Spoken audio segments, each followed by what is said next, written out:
Sir मैंने ना बहुत पढ़ाई की थी, बहुत ज़्यादा पढ़ाई की थी। मैंने बिल्कुल कॉम्प्रोमाइज़ नहीं किया था। मम्मी ने बोला भी था, "बेटा चलो संडे को चलो पार्टी में जाना है।" मैं तो वहाँ पे भी नहीं गया। दिन-रात मैंने ये कर दिया। I didn't leave any stone unturned. फिर भी भूल जाता हूँ। कॉन्सेप्ट मुझे याद ही नहीं रहते। लेकिन वो हनी सिंह वाला गाना याद है, वो 2 साल पहले जो मैंने सुना था ना, एंड दैट्स सो ट्रू। ये मेरे केस में भी होता है। जब मैं 11th क्लास में था, मैंने भी बहुत सारे हनी सिंह के गाने सुने थे जो कि मुझे आज भी याद है। Any logical reasoning behind this? कारण क्या है? The reason is very simple. Honey Singh का गाना हम बार बार सुनते हैं, आस पास चलता रहता है, दोस्त शेयर करते रहते हैं, अलग अलग वीडियोस में आता रहता है, और आस पास मतलब हनी सिंह बिकॉज बहुत ज्यादा पॉपुलर है तो बार बार माइंड में आता रहता है, सबकॉन्शियस माइंड में चला जाता है। That's a way, that's a reason that Honey Singh का गाना भूल नहीं पाते। कॉन्सेप्ट आप भूल जाते हैं। नटशल में कहना चाह रहा हूं, how you can increase your retention level of concept. कैसे? इसका जवाब है revision, revision, revision and revision, nothing else. अब सर कोई मतलब रिवीजन करने का भी कोई तरीका है, कोई ऐसा वे आउट है हम अच्छे ढंग से एफिशिएंट तरीके से रिवाइज कर सकते हैं? बिल्कुल हाँ, रिवाइज करने के भी तरीके हैं। पॉइंट नंबर 1, अगर आपको याद हो, मैंने लर्निंग ऑब्जेक्टिव की बात की थी। लर्निंग ऑब्जेक्टिव आपको क्या करता है?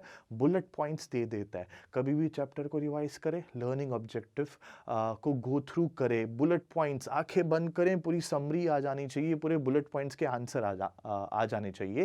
That's a very first point you need to take care of.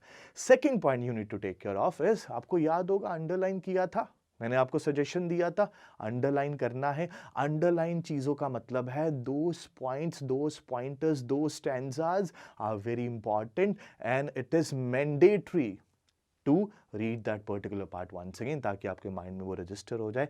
Revision कैसे करनी चाहिए? बहुत सारे तरीके मैंने आपको बताए। एक नया एक वर्ड और मैं इंट्रोडक्शन में दे रहा हूं, माइंड मैपिंग।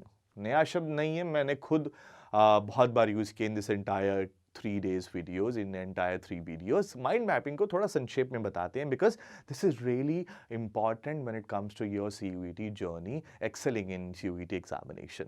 माइंड मैपिंग में क्या होता है? whenever you study a chapter, whenever you study a new concept, you absorb things in a manner that आप उसका डायग्राम के थ्रू माइंड मैप बना सके। नहीं समझ आया?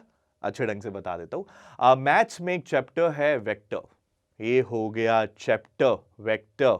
इसमें टॉपिक्स है type of vector and properties of vector. Vector is a chapter, topic, type and properties.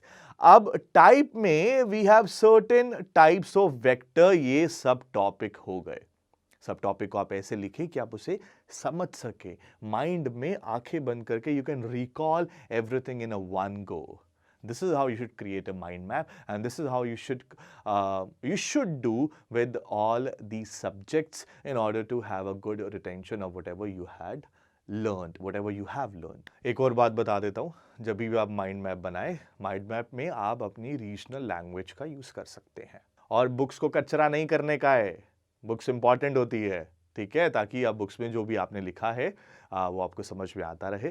तो अपनी नोटबुक में करना है, अपना टेक्स्ट बुक में, सॉरी अपने नोटबुक में करना है।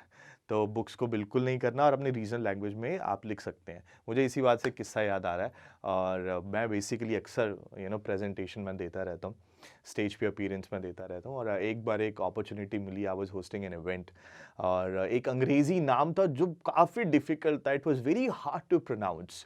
So someone told me this कि जो भी नाम है, rather than understanding in English, आप उसे हिंदी में लिखें। और मैंने ऐसे ही किया, जब मैंने हिंदी में लिखा, मैं उसको ज़्यादा अच्छे तरीके से प्रोनाउंस कर पाया, ज़्यादा अच्छे तरीके से प्रेजेंट कर पाया। तो अब इसको मतलब मुझे लगा मुझे आपको बता देना चाहिए, माइंड मैपिंग में भी रीजनल लैंग्वेज का यूज़ कर सकते हैं, अगर इफ़ इट हेल्प्स यू। बना लेना, सर्कल बनाना, लाइन बनाना कैसे करना कर लेना, बस अपने लिए करना, and I know you will do it.